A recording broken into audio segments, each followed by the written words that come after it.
उज़ैर की आवाज में आपका स्वागत है। गजा युद्ध विराम के तहत इजरायली बंधकों और इस फिलिस्तीनी कैदियों की अदला बदली का सिलसिला जारी है। शनिवार को हमास ने 3 इजरायली बंधकों को गजा में सैकड़ों लोगों के सामने पेश किया, जिसके बाद उन्हें रिहा कर दिया गया। इसके बदले में इजराइल ने कई फिलिस्तीनी कैदियों को रिहा किया। ये पूरी प्रक्रिया रेड क्रॉस की निगरानी में हुई।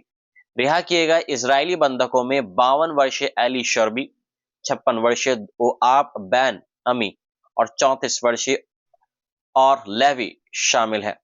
इन्हें 7 अक्टूबर 2023 को हमास के इजराइल पर हमले के दौरान अगवा किया गया था, जब करीब 1200 इजरायली इसमें नागरिक मारे गए थे। इस हमले के बाद इजराइल ने गजा पर भारी हमले किए, जिसमें अब तक 47,000 से ज्यादा लोगों की मौतें हो चुकी हैं। इनमें से आधे से अधिक महिलाएं और बच्चे हैं। बंधकों की रिहाई से पहले हमास ने उन्हें गजा की जनता के सामने पेश किया, जहां वे दुबले पतले और बेहद कमजोर नजर आ रहे थे।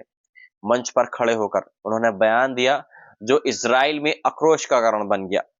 इजरायली प्रधानमंत्री बेंजामिन नेतन्याहू के कार्यालय ने इस घटनाक्रम को अस्वीकार्य बताया, जबकि राष्ट्रपति इसहाक हर्जोग ने इसे 451 दिनों की नर्क जैसी पीड़ा कहा।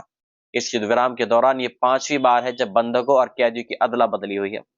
अब तक 18 इजरायली बंधकों को छोड़ा जा चुका है, जबकि 550 से अधिक फिलिस्तीनी कैदी रिहा किए गए हैं। इजरायली विपक्षी नेता याईर लापिड का कहना है कि इस तरह की घटनाओं को देखते हुए युद्ध विराम को आगे बढ़ाया जाना चाहिए, ताकि और बंधकों को वापस लाया जा सके।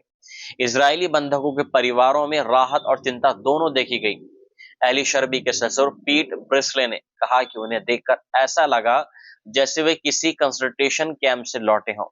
वहीं दूसरी ओर लेवी के भाई ने बताया कि उनका 3 साल का बेटा अपने पिता के लौटने की खबर सुनकर बेहद खुश हो गया।